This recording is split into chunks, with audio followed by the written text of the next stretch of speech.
It's a pleasure to have you once again this week on The Link.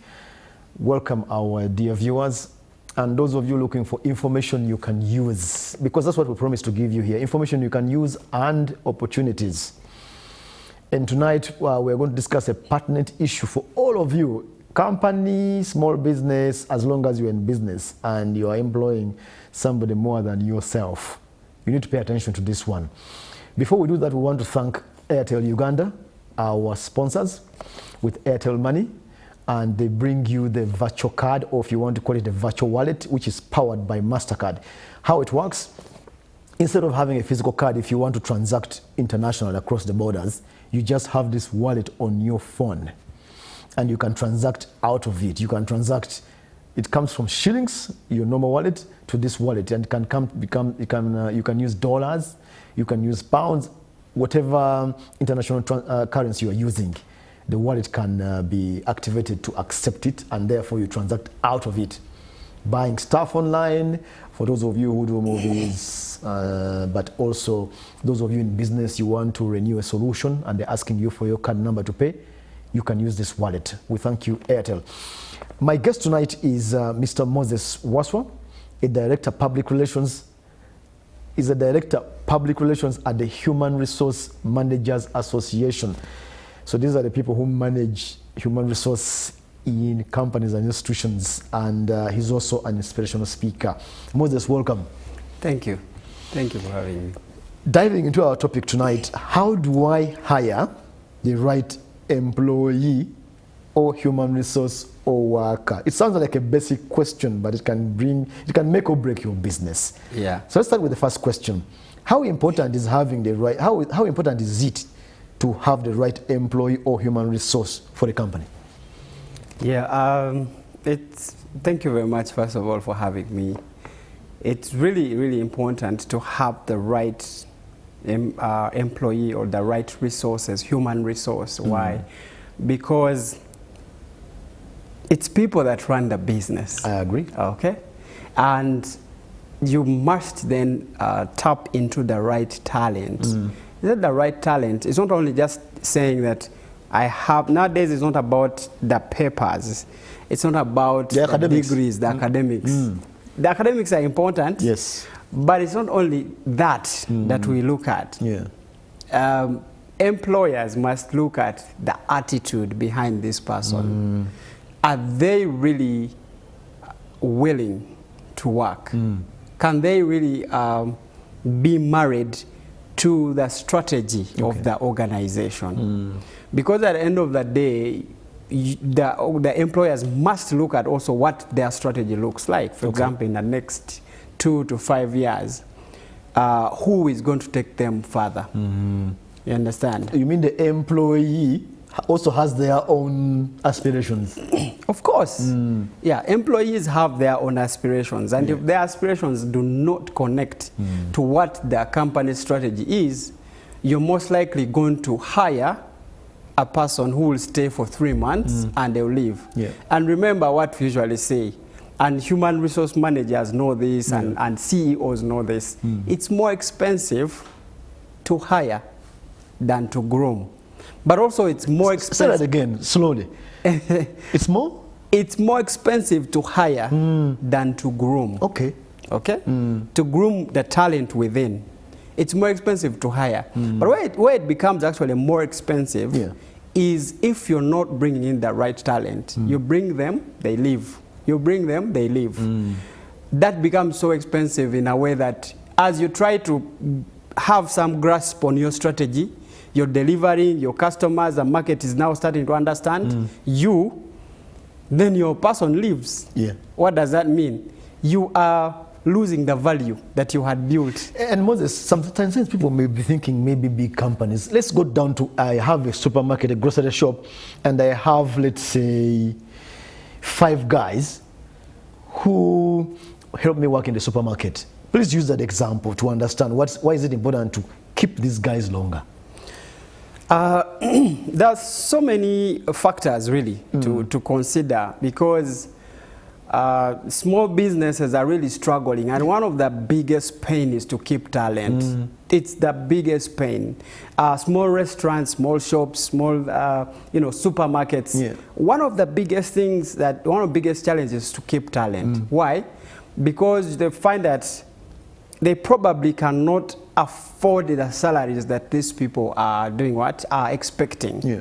And so at that level, the strategy becomes grooming. You're better off bringing someone who is a little bit low in terms of qualification, but you're willing to pump them with training and understanding your systems, understanding they have a good demeanor and the right attitude to grow with your small business. And most young people or most talent is not willing. They don't have the patience to grow with you. So again, it's very important to look at the demeanor, the attitude of the person.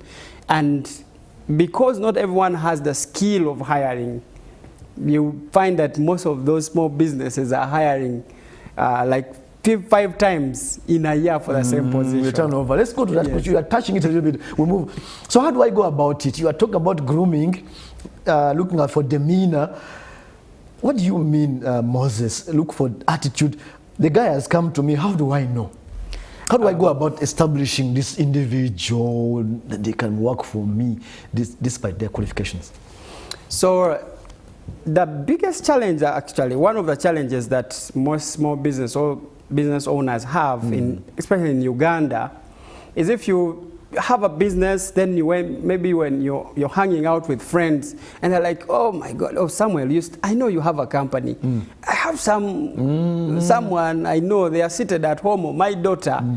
And because you know each other, your business people. Connections, you send your daughter over to my business.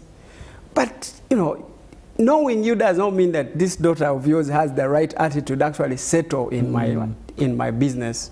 So it's, I'll give you an example. Where I stay, we have a lady who has a supermarket. Yes.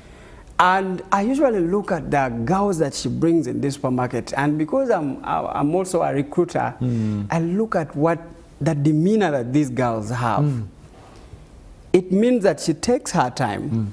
She probably has a recruiter somewhere there in Isinjiro who looks at these girls who have just graduated from maybe senior 4, senior 6, and maybe they don't have the money to continue. And when she brings them, she grooms them, trains them, they stay around, and she encourages them that over time, if you save some good money, you can go back and study. And so you must, if you are a small business, you must look at that. Because maybe you can't afford to pay these big talents and people who are... and they may have the papers, but they can't do your work. Of course. And most people are looking at the end of the month and they get the paycheck. But you have to ask yourself, will they be able to diligently put in the work that is required? Let's come up a little bit. And we have about a minute. Let's come up a bit. We are sitting in a formal company. Yeah. It's not small, it's small, big-ish. Yeah. You say that. So the guys come, I have the money, I want the qualifications, they come in 1,000 people for 3 positions. Yeah. How do I handle? Okay, so 1,000 people, 3 positions. Usually the easiest way that companies usually, they use what they call aptitude tests. And those are tests that just look at the reasoning of the person, mathematical reasoning, geographical. It's basically like the way we used to do general paper. I remember. Yeah.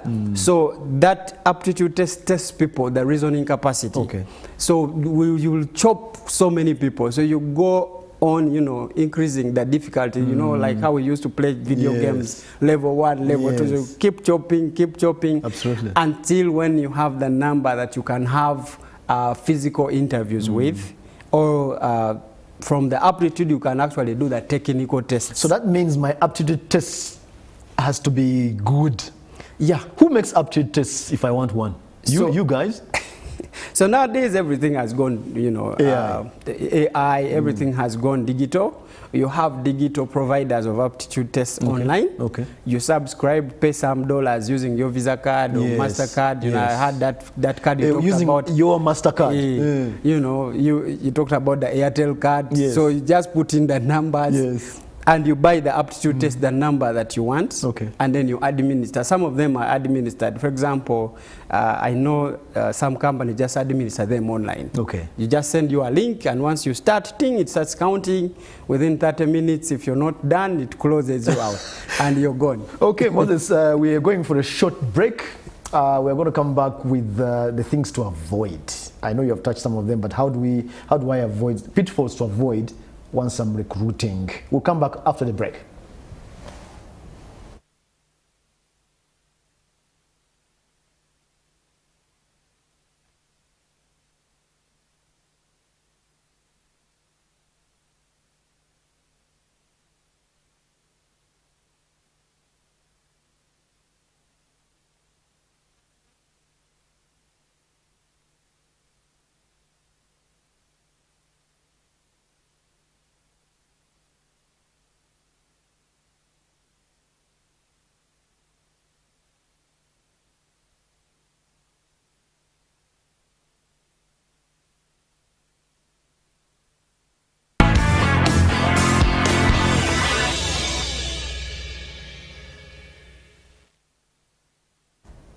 Welcome back from the break, and we want to thank Airtel, our sponsors, who bring you Airtel Money. They bring you the Airtel virtual card, which is powered by MasterCard, and by it you can transact online. It can work dollars, pounds, and so on. Whichever international currency you're using, it can work off your phone from shillings. Let's continue our conversation on how to hire the right employee or worker or human resource for your business or your company. Moses, something you hinted on. You said, I'm sitting at a wedding, and somebody says, Sam, by the way, you have a company, you have a business, and I have my daughter at home, and and then they say, send them. But how do I handle that situation to make sure I still get the right employee without annoying my friend? Well, I think you know what they call conflict of interest. Yes, absolutely. Okay. So at that moment, you're already conflicted, depending on your level of relationship and transactional level with this friend of yours.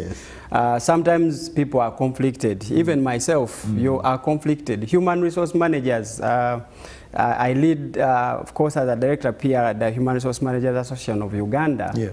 And some of these conversations we have them because, let's say I'm the HR manager of NTV. Yes. What policies do we have when it comes to that?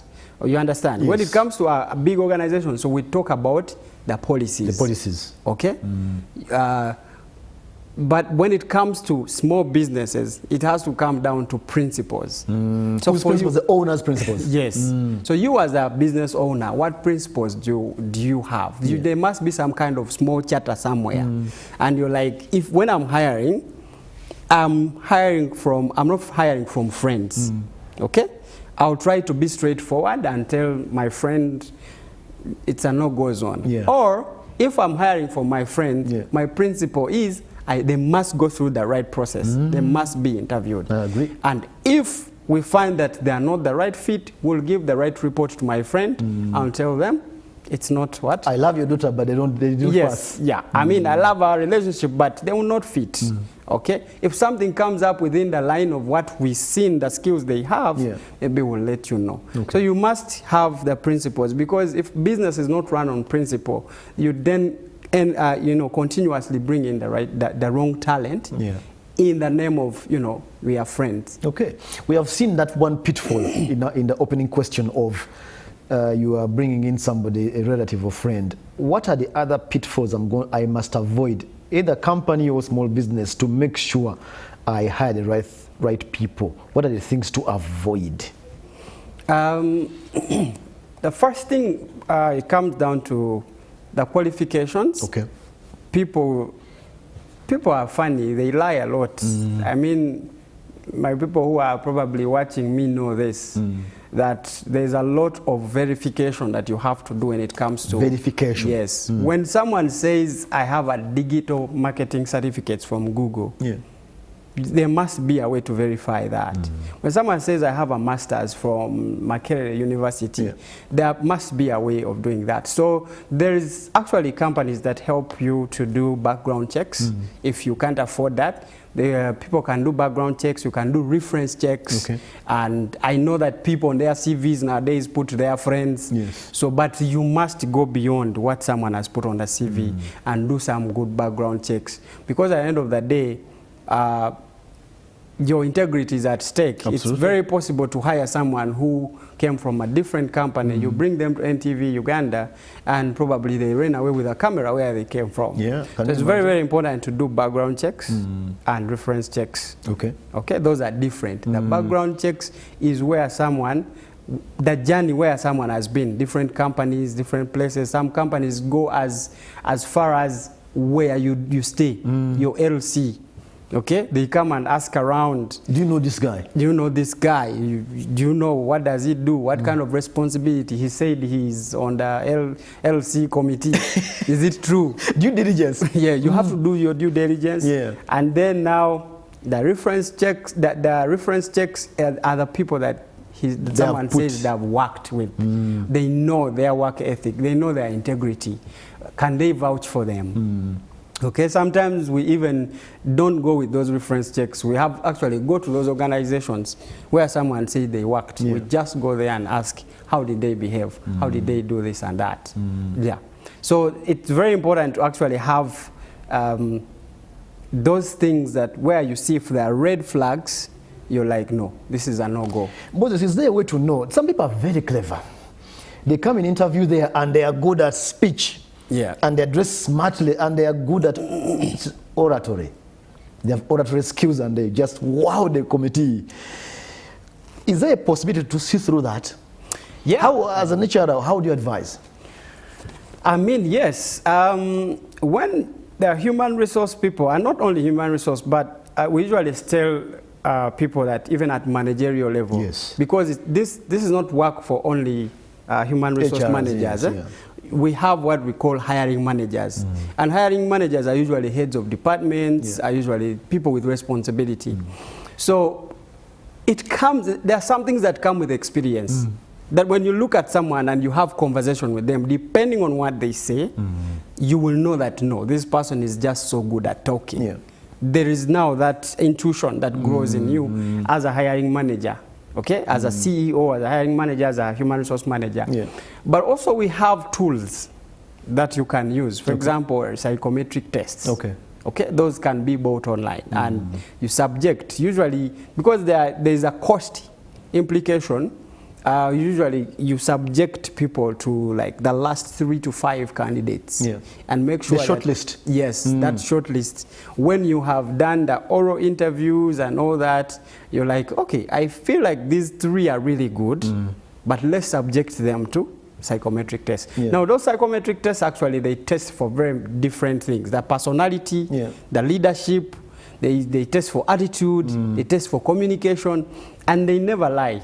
Because these are questions you answer, you might take them passively, but they're actually testing something. There's an underlying power behind them. Now, where the disadvantage is for our brothers who are, in SMEs, MSMEs, they can't afford them. Probably they can't afford these tools. You understand? So you have to really look just beyond that person. If it means having a second conversation after the interview, if there's something you want to clarify on, it's better you call back the person and really get back over the conversation, because you can't afford the other sophisticated tools. So you can come back and have conversations over and over. It doesn't matter whether it means to have interviews 5 times, but you need to, because once that person puts pen on paper, you're done. One more issue as we finish, Moses. There are interviews that take place and the person who wins, according to the scores, does not get the job, and point number 3, person number 3 is hired. When does that happen? When is that allowed? So So I know that most times people feel like, I have seen that because now in government, because we have done some, personally I've been part of a panel recruiting for some government entities, and there must be a lot of verification or something to say that according to our recruitment strategy, this is the person we have chosen. But in principle, the person who wins is supposed to take the job. Take the job. However, you must prove beyond reasonable doubt that the person who actually won in terms of scoring also did, maybe there was a shortfall on one or two things. Key areas. You get. For example, someone might score very highly, but when you go back and look at the experience and the kinds of projects that they have handled, probably Samuel has handled better projects and better suited for the kind of even if they did not get the high score. Yes. Okay, that brings us, sisters, to the end of this at a high. I have to bring back Moses, I guess, because see where we have ended. We haven't like hammered the issues down, but we picked some important aspects here on how to recruit the right human resource, and we even touched for those small companies and businesses that some of you who are watching this show have. We hope we added value to you, and we want to thank Airtel Money especially for giving us the virtual card which you can use to transact online. That was the link. Thank you for joining us tonight.